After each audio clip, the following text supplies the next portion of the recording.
जय हिंद, नमस्कार दोस्तों। मैं धर्मराज कुमार अपने यूट्यूब चैनल जीएस से प्रारंभ जीएस विद धर्म में आपका स्वागत करता हूं। दोस्तों, आज का हमारा टॉपिक है वो आंग्ल मैसूर युद्ध का पार्ट 2 है। इससे पहले हम लोग पार्ट 1 में दोस्तों आंग्ल मैसूर युद्ध के बारे में पूरा इसका थ्योरी वाले पार्ट को दोस्तों कवर कर चुके थे। हम लोग कैसे जाने थे कि मैसूर का उदय कैसे हुआ था, साथ ही साथ टीपू सुल्तान के बारे में जाने कैसे उसने अपना साम्राज्य का विस्तार किया, और उसके बाद आपका हैदर अली के बारे में जाने दोस्तों कैसे वो एक निरक्षर व्यक्ति कैसे शासक बनता है मैसूर का। उस सारी चीज़ों के बारे में दोस्तों हम पार्ट 1 में बात कर चुके हैं। आज जो हमारा दोस्तों पार्ट 2 है, इसमें दोस्तों हम लोग क्या करेंगे, तो आंग्ल मैसूर युद्ध से संबंधित जितने भी प्रीवियस ईयर क्वेश्चन दोस्तों आज तक बने हैं, उन सारे प्रश्नों को दोस्तों मैंने यहाँ इकट्ठा किया है, जिसमें आपका पहला आंग्ल मैसूर युद्ध, दूसरा, तीसरा, चौथा जो हम लोग पढ़े थे पहले पार्ट में, उनसे बनने वाले प्रश्न कौन कौन से हैं दोस्तों, वो सभी प्रश्नों को दोस्तों देखेंगे, और कौन कौन से प्रश्न बन चुके हैं वो भी दोस्तों इस पार्ट में देखेंगे। तो चलिए दोस्तों, हम शुरू करते हैं अपना आज का क्लास। तो आज का हमारा पहला क्वेश्चन है दोस्तों, आपको बताना है कि प्रथम आंग्ल मैसूर युद्ध जो 1766 से लेकर 69 तक हुआ, में कौन विजय हुआ था। ऐसे ही 1767 तक 67 से स्टार्ट हुआ था। कौन विजय हुआ था, तो विजय दोस्तों यहाँ पर हैदर अली, मतलब कि मैसूर की दोस्तों जीत हुई थी, अंग्रेजों की दोस्तों क्या हुई थी, हार हुई थी। ये याद रखिएगा। क्या कारण था बता दिए थे। कारण क्या था, तो प्रथम आंग्ल मैसूर युद्ध का, तो अंग्रेज और टीपू सुल्तान दोनों अपने साम्राज्य का विस्तार करना चाहते थे। और अंग्रेज कैसे टीपू के सॉरी अंग्रेज और हैदर अली कैसे अपने हैदर अली के खिलाफ कैसे अंग्रेज षड्यंत्र रच रहे थे, किसके किससे मिल करके, तो निजाम और आपके मराठों से मिल करके कैसे इसके विरुद्ध, मतलब कि षड्यंत्र रच करके इसको हराने का प्रयास दोस्तों कर रहे थे। और जो तत्कालिक कारण था दोस्तों, तत्कालिक कारण क्या था, तो तत्कालिक कारण बताए थे हम कि प्रथम आंग्ल मैसूर युद्ध का तत्कालिक कारण था कि हैदर अली ने क्या किया था, अंग्रेज का जो कन्नड़ तट था, जो उस पर क्या किया था, अंग्रेज जहाज बेड़ा को दोस्तों नष्ट कर दिया था। वहीं से क्या होता युद्ध दोस्तों, ये प्रारंभ हो जाता था। चलिए दोस्तों, हम ये पहला क्वेश्चन हो गया। आगे चलते हैं, अगला क्वेश्चन क्या है। तो अगला है आपको बताना है यहाँ पर कि निम्नलिखित में से कौन 1755 में डिंडीगुल मैसूर में एक आधुनिक शस्त्रागार की स्थापना की थी। तो शस्त्रागार सबसे पहले बता दें कि 1755 में जो निज राज था, चिक्का कृष्णराज का प्रधानमंत्री, उसने क्या किया था, डिंडीगुल का फौजदार नियुक्त किया था। किसको, तो हैदर अली को। हैदर अली डिंडीगुल का फौजदार नियुक्त होने के बाद दो काम करता है दोस्तों, खांडे राव को अपना सलाहकार नियुक्त करता है, और फ्रांसीसियों की सहायता से क्या करता है, डिंडीगुल में आधुनिक शस्त्रागार की स्थापना दोस्तों करता है। तो कौन है ये, तो दोस्तों हैदर अली है। आगे बात करते हैं, अगला क्वेश्चन। अगला है आपको बताना है यहाँ पर कि ब्रिटिश जनरल जिसे हेक्टर अली सॉरी हैदर अली को पोर्टोनोवा युद्ध में हराया था। तो यहाँ पर जो द्वितीय आंग्ल मैसूर युद्ध दोस्तों होता है, तो उसमें क्या करता है, ब्रिटिश की दो सेनाएं आती है हैदर अली से लड़ने के लिए। एक आता है हेक्टर मुनरो के नेतृत्व में दोस्तों, और दूसरा जो आता है वेलिक के नेतृत्व में आता है। हेक्टर मुनरो के नेतृत्व में जो सेना आती है, उसे टीपू सुल्तान रास्ते में रोक लेता है, और वेली जो पहुंचता है हैदर अली के पास, तो वो इससे क्या होता है दोस्तों, पराजित होता है, जिसके कारण दोनों हैदर अली से युद्ध हार जाते हैं और डर कर दोस्तों भाग जाते हैं। ये घटना की खबर जब पहुंचती है कहाँ पर, बंगाल का जो गवर्नर रहता है इसमें तत्कालिक समय में, वो रहता है आपका वॉरेन हेस्टिंग। वो क्या करता है, तुरंत अपना एक सेना तैयार करता है, चार्ल्स आयरकुट के नेतृत्व में तुरंत दक्षिण भारत दोस्तों भेजता है, और पोटोनोवा स्थान पर क्या करता है, आयरकुट हैदर अली पर दोस्तों आक्रमण करता है, जिसमें क्या होता है, हैदर अली की दोस्तों हार होती है। इसके बाद एक युद्ध और होता है जिसमें बोलते हैं पीली नोर का युद्ध। इसमें भी क्या करता है, हैदर अली को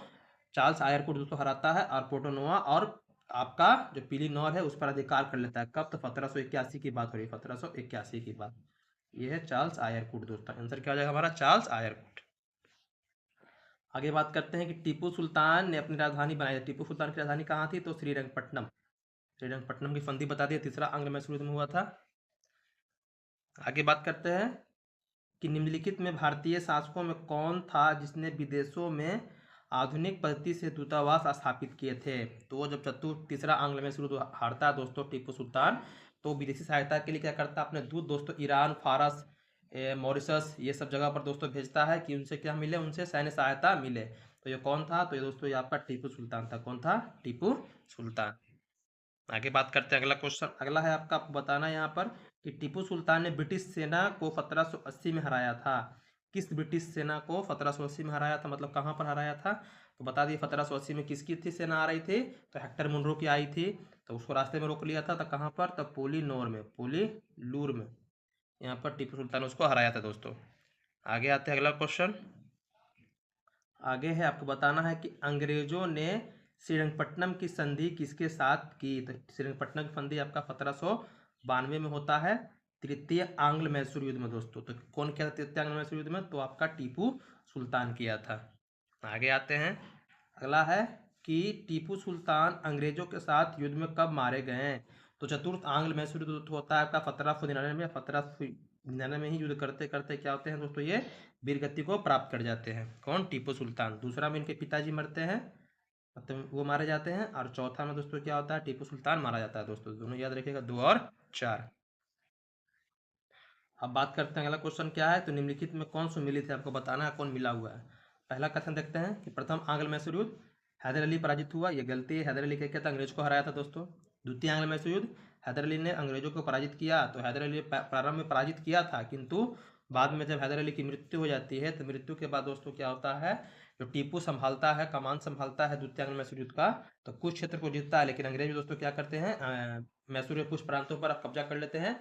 तो अंततः क्या होता है, इसी युद्ध का दोस्तों कोई निर्णय नहीं निकलता है, और जाकर के टीपू सुल्तान और अंग्रेज क्या करते हैं दोस्तों, आपका संधि करते हैं। कौन सी संधि? तो मंगलूर की संधि। तो ये भी दोस्तों गलत है, पराजित कोई नहीं हुआ था, ये अनिर्णायक युद्ध था दोस्तों। तृतीय आंग्ल मैसूर युद्ध क्या था, टीपू सुल्तान युद्ध जीता और अपना भूभाग अंग्रेजों को नहीं दिया, ये गलती है। टीपू सुल्तान क्या हुआ था, लॉर्ड कॉर्नवालिस ने टीपू सुल्तान को बुरी तरीके से दोस्तों क्या किया था, पराजित किया था इस युद्ध में।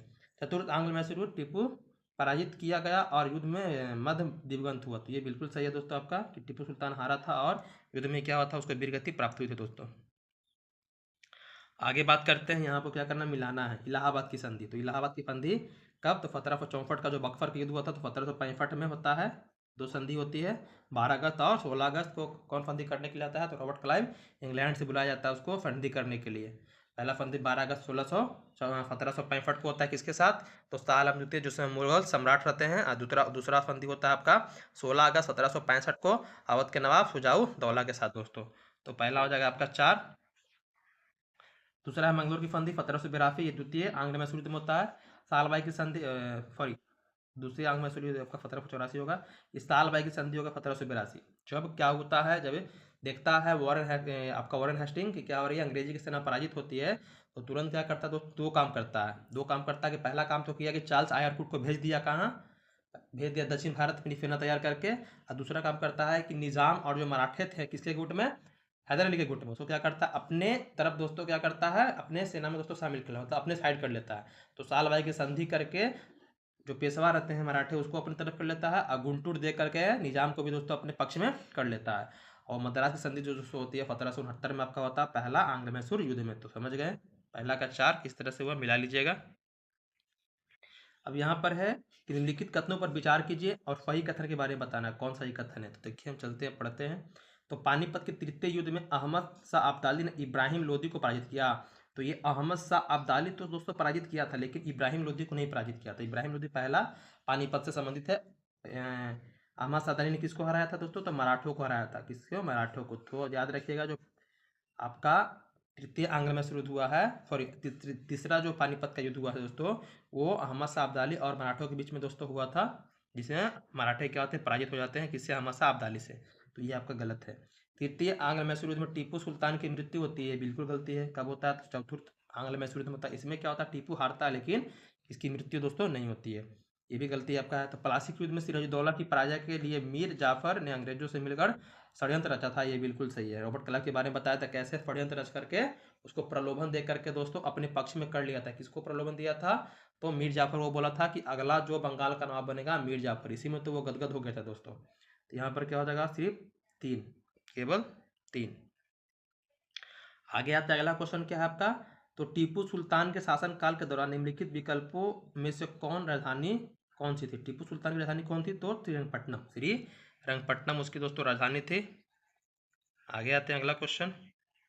आगे आपको बताना है यहाँ पर कि निम्नलिखित में से किस संधि पर हस्ताक्षर करके द्वितीय आंग्ल मैसूर युद्ध समाप्त हुआ? तो कौन सा संधि पर? तो यहाँ पर मंगलौर की संधि के द्वारा दोस्तों 1784 में हस्ताक्षर करता टीपू सुल्तान, और मैकार्टिन रहता है उधर से, वो दोनों संधि करके क्या करते हैं, इसको खत्म करते हैं। आगे बात करते हैं, अगला क्वेश्चन कि 18वीं शताब्दी में अंग्रेजों और मैसूर शासकों के साथ कितने युद्ध लड़े गए हैं? तो 4 युद्ध बताए थे आंग्ल मैसूर युद्ध हुए थे। 2 इनके पिताजी लड़े थे हैदर अली, 2 टीपू सुल्तान लड़ता है दोस्तों। तो 4 आंग्ल मैसूर युद्ध हमें देखने के लिए मिलते हैं। आगे बात करते हैं, अगला क्वेश्चन क्या है? तो निम्नलिखित में किसका संबंध तीसरे आंग्ल मैसूर युद्ध और भारत में लोक सेवाओं की शुरुआत से है? मतलब भारत में लोक सेवा की शुरुआत कौन किया था और तीसरा आंग्ल मैसूर युद्ध लड़ा कौन था? तो यहाँ पर लॉर्ड कॉर्नवालिस हो जाएगा। लॉर्ड कॉर्नवालिस क्या किया था दोस्तों? भारत में लोक सेवा का जनक कहा जाता है इसको। और तीसरा जो आंग्ल मैसूर युद्ध हुआ था दोस्तों, इसी के शासनकाल में, मतलब यही लड़ा था जब इसकी पहली सेना जो भेजता है मिडोज के नेतृत्व में, तो मिडोज को क्या करता है? बुरी तरह से दोस्तों पराजित कर देता है। बाद में क्या करता है? ये युद्ध का संचालन दोस्तों खुद करता है। आगे बात करते हैं कि निम्नलिखित में से किस स्थान पर वाडियार राजवंश का शासन था? वाडियार वंश का स्थापन कहाँ होता है? तो ये आपका मैसूर में होता है। वाडियार वंश की स्थापना के बारे में बोल दिया, कौन किया था? 1612 में वेंकट द्वितीय दोस्तों किए थे। आगे आते हैं अगला क्वेश्चन। अगला है आपको बताना है यहाँ पर कि टीपू सुल्तान और ब्रिटिश ईस्ट इंडिया कंपनी ने मंगलोर की संधि पर किस वर्ष हस्ताक्षर किए थे? मंगलोर की संधि कब हुई थी? तो 1784 में। इसी के द्वारा द्वितीय आंग्ल मैसूर दोस्तों समाप्त होता है। आगे आते हैं, अगला क्वेश्चन है आपका कि श्रीरंगपट्टनम के युद्ध में टीपू सुल्तान की हार के बाद अंग्रेजों के साथ एक सहायक गठबंधन के तहत मैसूर पर किसने शासन किया? तो किसने किया? तो ये आपका वाडियारो ने किया। किसने किया दोस्तों? वाडियारो ने किया था। जब चतुर्थ आंग्ल मैसूर होता है उसमें टीपू सुल्तान जब मारा जाता है दोस्तों, तो उसके बाद जो लॉर्ड बिजली रहता है वहाँ पर क्या कहता है? पुनः जो हिंदू वंश था, राजवंश था वाडियार, उसकी स्थापना करता है और चामराज के एक अल्पवयस्क पुत्र जिसका नाम रहता है कृष्णराज तृतीय, उसको दोस्तों क्या करता है? शासक बनाता है और उससे सहायक संधि दोस्तों क्या करता है? अब मतलब सहायक संधि अपनाने के लिए उसको बोलता है, वो अपना लेता है दोस्तों। इस तरह से मैसूर को सहायक संधि के अधीन अपने कर लेता है दोस्तों। कौन? लॉर्ड बिनेजली दोस्तों। आगे आते हैं, आगे बात करते हैं हम लोग कि टीपू सुल्तान को डैश के शेर के रूप में जाना जाता है। टीपू सुल्तान को किसका शेर कहा जाता है? तो मैसूर का दोस्तों शेर कहा जाता है। किसका शेर? मैसूर का शेर। आगे है आपका कि टीपू सुल्तान इनमें से किस स्थान से संबंधित है? तो टीपू सुल्तान का संबंध इनमें से किस स्थान पर था दोस्तों? श्रीरंगपट्टनम। श्रीरंगपट्टनम क्या थी? तो उसकी राजधानी थी। किसकी? टीपू सुल्तान की। आगे आते हैं, तो यही था दोस्तों, यही इसी प्रश्न को आपको बार बार दोस्तों देखना है। कहीं भी समझने में दिक्कत अगर आ रहा है तो आप इसका थ्योरी वाले पार्ट को देख लीजिएगा दोस्तों। ज़्यादा आपको इसमें ज़्यादा कुछ नहीं करना है। टीपू, अगर आपको पूरी कहानी समझनी है तो पूरी कहानी भी समझ सकते हैं, लेकिन आप वनडे एग्जाम में चाहते हैं तो बस आंग्ल मैसूर युद्ध कितना हुआ है, कब कब हुआ, कौन कौन सी संधि हुई, याद रखना। 4 आंग्ल मैसूर युद्ध हुए थे। फिर से आपको हम रिकॉल कर देते हैं। पहला जो हुआ देखिए हम यहाँ पर आपको बताते हैं। पहला, दूसरा, तीसरा और चौथा। पहला जो हुआ है आपका वो 1767 से लेकर के दोस्तों 69 तक हुआ है। दूसरा आपका 1780 से लेकर के 84 तक होता है। और तीसरा होता है 1790 से लेकर के आपका 92 तक होता है। और चौथा जो होता है 1799 में होता है दोस्तों। 1799 याद रखिएगा, 1799 में होता है। ये 4 क्या हो गए आपके? आंग्ल मैसूर युद्ध हो गया। इसका डेट हो गया। अब पहला जो होता है हैदर अली जीतता है। दूसरा दोस्तों क्या होता है? अनिर्णायक रहता है, जिसमें इसमें क्या होता है वो कि अचानक से मृत्यु हो जाती है दूसरे आंग्ल मैसूर युद्ध में। किनकी? हैदर अली की। तीसरा जो होता है उसमें टीपू सुल्तान पर की पराजय होती है। और चौथा जो होता है दोस्तों इसमें टीपू सुल्तान युद्ध में वीरगति प्राप्त करता है दोस्तों। जो पहला जो युद्ध होता है दोस्तों इसमें संधि होती है कौन सी? तो मद्रास की संधि। पहला में क्या होता है? मद्रास की संधि। दूसरा में होता है दोस्तों मंगलौर की संधि, याद रखिएगा मंगलौर। तीसरा होता है आपका श्रीरंगपट्टनम की संधि। और चौथा में पायक संधि के द्वारा दोस्तों क्या करता है टीपू लॉर्ड बिनेजली मैसूर को अपने अधिकार क्षेत्र में दोस्तों ले लेता है। तो ये याद रखिए कब हुआ, कौन सी संधि हुई। और पहला 2 हैदर अली लड़ते हैं और दूसरा इनके बेटे जो है टीपू सुल्तान वो लड़ते हैं दोस्तों। दूसरे में इनके पिताजी की मृत्यु होती है। चौथे में हैदर अली के दोस्तों टीपू सुल्तान के दोस्तों मृत्यु होती है। तो इतना ही क्या करना है आपको याद रखना है इसे। तो आंग्ल मैसूर युद्ध के संबंध थे या आंग्ल मैसूर युद्ध हुए उससे प्रश्न दोस्तों इतना ही बने हैं। और भी प्रश्न बने हैं जो आपको जैसे बनते हैं, जिसमें आपसे पूछ सकता है कि जब चौथा आंग्ल मैसूर युद्ध समाप्त हुआ था उसके बाद वाडियार वंश की स्थापना हुई थी, तो उसके राजा कौन थे? तो आपके कृष्णराज तृतीय, ये भी नाम आपको याद रखना है दोस्तों। चलिए दोस्तों। बाकी पढ़ाई कीजिएगा, मन लगा के करते रहिएगा। और हाँ, बता देते हैं कि हमारे यूट्यूब चैनल पर जो है पॉलिटी सीरीज जो शुरू किया गया था उसको ख़त्म किए हैं, भाग 6 तक पढ़ा है। ऐसा नहीं है कि उसको आगे नहीं पढ़ाएंगे, पढ़ाएंगे, लेकिन पहले सोचे इधर भी कवर कर दे, ताकि आपको सिर्फ एक सब्जेक्ट को ना पढ़ करके आप और भी सब्जेक्ट दोस्तों ध्यान उस पर दे सके, क्योंकि एग्जाम में दोस्तों सिर्फ एक सब्जेक्ट सबके प्रश्न नहीं आते हैं, सभी सब्जेक्ट से प्रश्न आते हैं। तो ये मॉडर्न हिस्ट्री पढ़ा रहे हैं, तो इसको भी दोस्तों आधा सोच रहे हैं कवर करें, ताकि इसमें भी आपका थोड़ा फोकस जाए। तो वहाँ पॉलिटिक्स सीरीज जिसने नहीं देखा है वहाँ जाकर दोस्तों डेली, ज़्यादा लंबा तो रहता नहीं है, 20 मिनट 25 मिनट का रहता है, उसमें सारी बातें दोस्तों आपको हम समझा देते हैं। साथ साथ उसके प्रीवियस ईयर क्वेश्चन दोस्तों कराए हैं, तो उसको भी देखना दोस्तों नहीं भूलिएगा, उसको भी जरूर कीजिएगा। और साथ साथ आपके पास जो भी बुक होगा ऑब्जेक्टिव टाइप का, उससे भी दोस्तों आप उससे प्रश्न लगा सकते हैं, वो भी आपके लिए दोस्तों फायदेमंद होगा।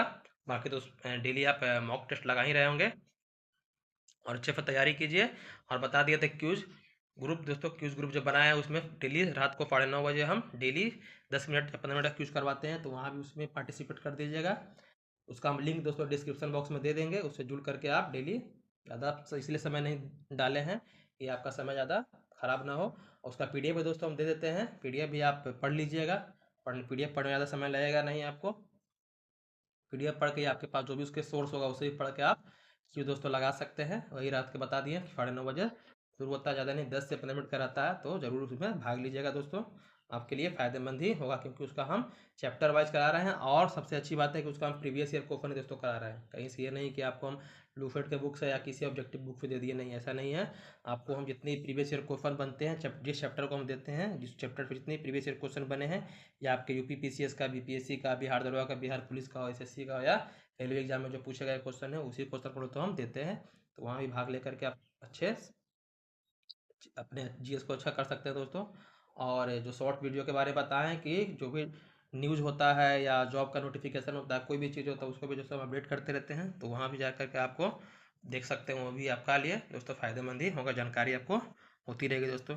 बाकी अच्छे से पढ़ाई कीजिए, स्वस्थ रहिए, धन्यवाद दोस्तों।